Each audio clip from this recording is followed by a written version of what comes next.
my name's Vince from mymatevince.com, and in this video today we're going to be doing a comparison test between the Switch Lite and the Switch when it comes to internet speed. So we're going to be doing internet speed tests on both of them and also downloading the game and see which one performs better.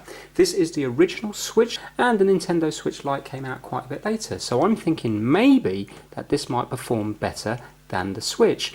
The aerials, the antennas, they're in slightly different places, so possibly this might perform a bit better, because a lot of people were moaning about the Wi-Fi capabilities of the Switch when it came out. Has it improved? I don't know, I've never done a test, so that's what this video is going to be about. So we will be doing 3 different tests on each of them. We're going to be doing a Wi-Fi test, we're going to be doing a wired fast Ethernet test, and a wired gigabit test. We're going to be doing 3 tests, and then that will average out, and then we'll see if the average score here is any better or worse than the Switch Lite down here.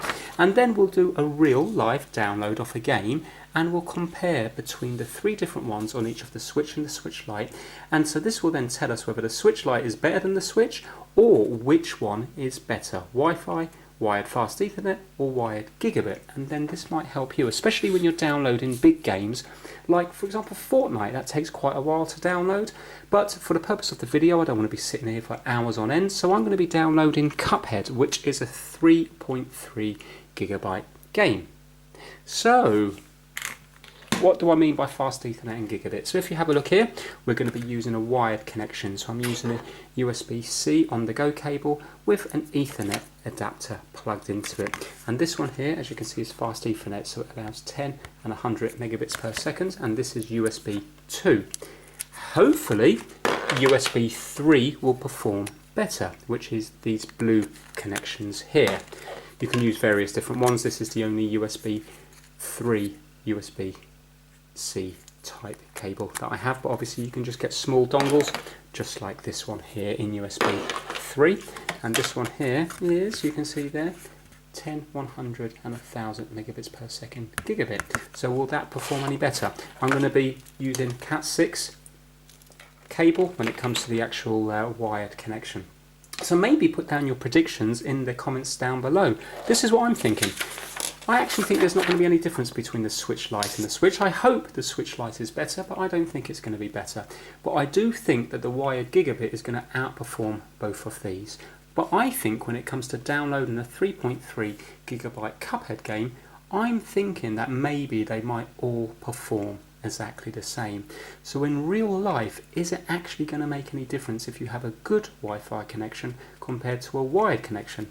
Let's find out and see. Now obviously this is going to differ in different households. In theory the wired connection should be better.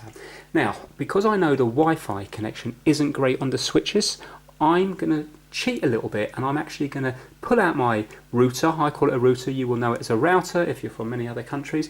I'm going to pull it out from behind the TV, and I'm going to site myself about 1.5 to 2 meters away from it to give the Wi-Fi the best possible connection that it can be. Now my router can handle 2.4 gigahertz and 5 gigahertz. It uses an intelligent Wi-Fi, so it uses channel optimization. So because I'm so close to it, it will be using the 5 gigahertz frequency off the router.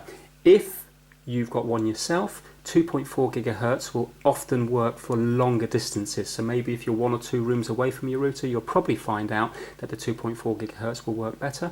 But if you're in the same room as the router, you'll probably find that the 5 gigahertz will work better. So it doesn't travel as well, but it normally gives better speeds because it's less congested. So let's fast forward through all of this, do the testing next door, and let's see then how we get on. So here you can see my router is pulled out from behind the TV, so easy access. Hopefully nothing should get in its way, and also look how close I am to it. So I really have given Wi-Fi every available opportunity in this test, and this is the speed test that I get on my phone, located in the same place as the Switches, and you can see there I have 350 down, 30 up, but look, I often get more than 350 down, so right now I'm getting 383. So now I've got the long boring job of doing the non-stop testing, wired, Wi-Fi, and on each of the different settings. Then once we've done that, we start downloading the games. So with this, I've sort of set a procedure to make sure that I start exactly. There you go, watch this now. As soon as it starts downloading, bang. And then I do that again when it comes to stopping it as well. So fairly standardised between all of the tests. I'm happy that they've all had the same kind of fairness to each of them. So if you watch this, as soon as it stops, bang, over. So this takes a long time because I'm doing this one at a time. I'm making sure that there's nothing going through that router apart from each individual test. So unfortunately this process here has taken absolute hours. Then when I've done that, I thought let's have a little play around with the MTU up to 15 and also the DNS settings as well. So I've tried a couple of different settings, and also the last thing I'm going to try is downloading the games when they're in sleep mode to see if that makes any difference. So between all that, the testing has taken me probably up and around 3 to 4 hours. So yeah, that's it. Now let's check about the results. Okay, the results are in, and I think it's been interesting. So let's talk about the speed test to begin with, and then we'll talk about how long the games took to download. So remember now, this whole section up here is to do with the Switch, and the whole section here is to do with the Switch Lite. I also have some interesting things down here as well, which we'll talk about just at the end of the video, not to get these results confused here. I did some extra testing. So basically, the speed test, this was interesting. When it comes to the speed test, check it out. Wi-Fi was 60 down, and I did do the uploads as well, but let's not worry about the uploads. It's 60 down, 60 down, 60 down. If you're curious, these are the upload speeds, so 60/20, 16, and upload is 19.1. Now my internet, as you've seen from the little clip of the mobile phone, I have 350 down and I have 30 megabits per second up. Yet often when I do my speed test, I can have 360, 370, 380, 390 down. So I do have good download speeds, and my mobile phone was working on Wi-Fi even further away from the router than these were, not by much, but maybe like half a meter away, and you can still see it managed whatever it was in the test, like 370 or 380 down. Yet look at the Switch. They're all limited to 60, 60, 60, 60, 60, 60 on the Wi-Fi and also fast Ethernet. Interestingly, when we do the wired gigabit ones, it goes up to 120, 120 and 120. And it is exactly the same between the Switch and the Switch Lite. 60, 60, 60, 60, 60, 60, 120, 120, 120. So now, that's not random enough for my liking. I'm thinking that these are being held back via some kind of software or something, because all I can think of is when you're using the fast Ethernet one, an Ethernet cable, this will work on 4 wires. To get gigabit speeds out of an Ethernet cable, you need all 8 wires. So on this it will work on 2 pairs, the orange and the green pairs in the Ethernet cable. This needs the orange, green, blue and brown pairs in the Ethernet cable. So I presume when it's being converted to USB that that's still using 4 wires and this is using 8 wires, because we know that USB 3 uses a lot more wires in the cable than USB 2. So I'm thinking that it doesn't matter what speeds I have. I reckon even if I had 500 megabits per second down, I'm still thinking on Wi-Fi and fast Ethernet I would be capped at 60. And then when it comes to the gigabit, I'm thinking I'd still be capped at 120, because what it's telling me is the Switch has really bad speeds compared to what I have in my house, which I always knew the Switch was slow anyway. But what I don't like is the fact that these are all exactly the same across both of them. They should be more random. If I do speed tests on my phone, it will be 380, then it might be 350, then it might be 370. This just seems too standard. So I'm thinking that maybe the speeds are being held back. If you, for example, have 500 megabits per second download, then maybe do a test and see whether you're also capped at 60 or whether yours goes up. I just find those results interesting. I thought there would have been more variation. But anyway, you can see here when it comes to the speed test that the gigabit definitely outperforms the fast Ethernet and the Wi-Fi, which are exactly the same. But when it comes to it, does it really matter what the numbers say on screen? The real thing is how long games take to download, and this is really interesting. So Wi-Fi on the Switch took 23 minutes and 17 seconds. Now what I did is I did them all individually. I weren't downloading something on fast Ethernet while doing this one on Wi-Fi.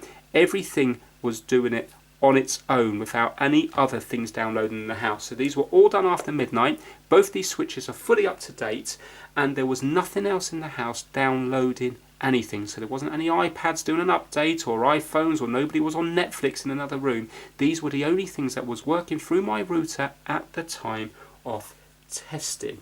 So this is really interesting. The Wi-Fi on the Switch took 23 minutes and 17 seconds to do a 3.3 gigabyte game, which is huge compared to the Switch Lite. The exact same game, with the exact same router, with the exact same settings and everything, was only 14 minutes and 25 seconds. So what a huge difference.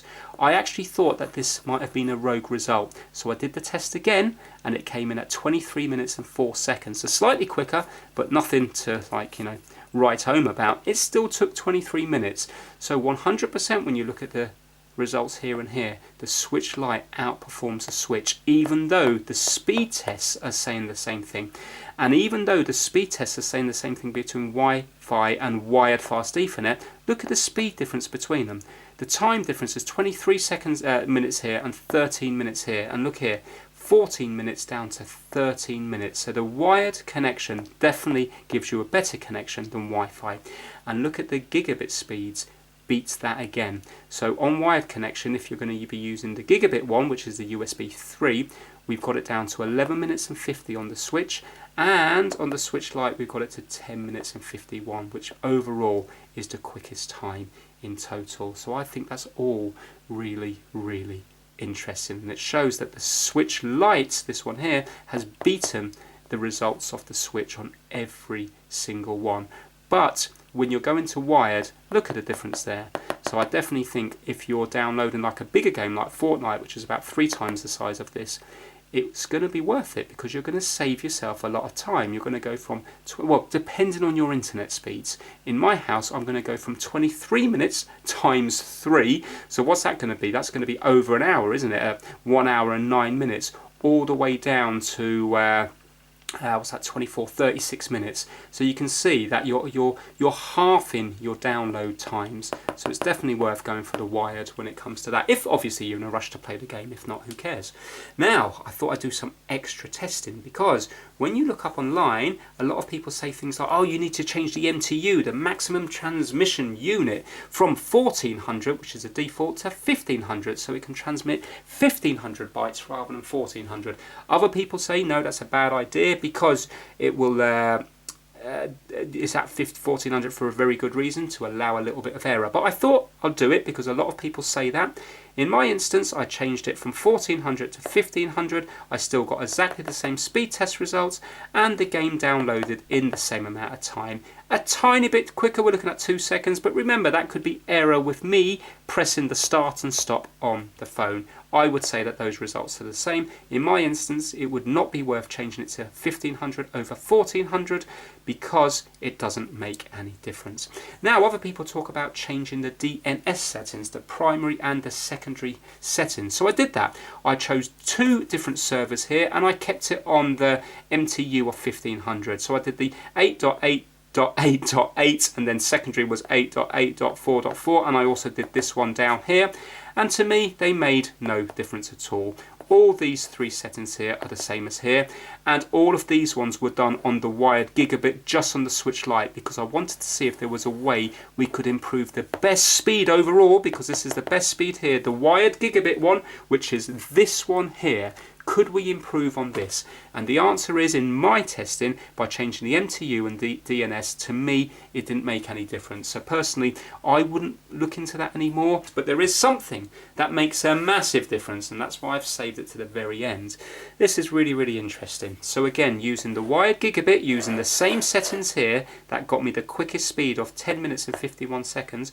I got it all the way down to 8 minutes. So I managed to download Cuphead, the 3.3 gigabyte game, in 8 minutes, purely by putting it in sleep mode. So all the settings have been put back to default. Everything on here is automatic, default, the same way as if you were to reset your Switch and set it up again. So I put all the MTU back to 1400. I used automatic settings for the DNS, and I got it down to 8 minutes purely by putting it in sleep mode. So start the download, hold down here, put it into sleep mode, and leave it. Just forget about it. And then when you come back, I came back, well, obviously for the testing, I did various different times. Whenever I came back under 7 minutes, it was always nearly done, like 80 something percent or 90 something percent. The more I checked on it, the slower it would be. But when I just left it, I got there at 8 minutes, dead on 8 minutes, and it had downloaded. So it's possible that it had downloaded in 7 minutes and 45 seconds or 7 minutes and 50 seconds. It's just that on other testing, because I did it numerous times,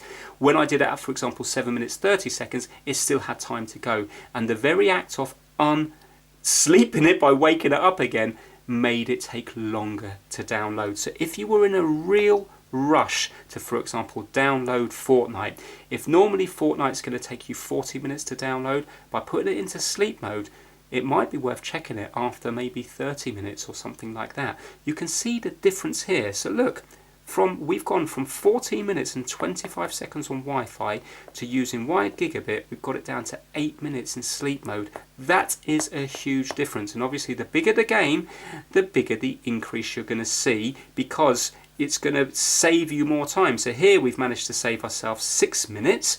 But if the game was 3 times as big, you're going to save yourself 18 minutes. So I think that is really interesting. So this Wi-Fi speed here, you would be able to get down to a better time purely by putting it in sleep mode as soon as you start downloading it. So I think really, really interesting. Fair play to the Switch Lite. It's beating the Switch, which is what you would expect. There's newer things in here. What I don't know is, I need to double check, is the Wi-Fi chip between the two exactly the same? So it could be just as simple as, for example, could it be just the APU that's just processing it quicker, and that's what's causing the quicker times? When it comes to Wi-Fi, is it just that the antenna is in different place, a more optimized place where it's not hidden by other stuff? I don't know, it's all very interesting, but the main thing that interests me is the fact of these things that look like they're capped at 60 and 120. There's too much, there's not enough variation there for my liking, so I would love it if some other people could do some tests and just say what they're getting with the speed test, because I can only go by my internet connection. But overall, well happy with this video, and I think it's interesting to see the difference between the two and the difference between the different settings that you can get. So if you're desperate for a quick internet speed for downloading your games and stuff, it looks like in my testing you can't beat the gigabit adapters here on a wired connection, and by putting it into sleep mode is the biggest boost overall. So yeah, that is it. If you enjoyed this video, please give it a thumbs up and please subscribe for more videos. Take care, bye now.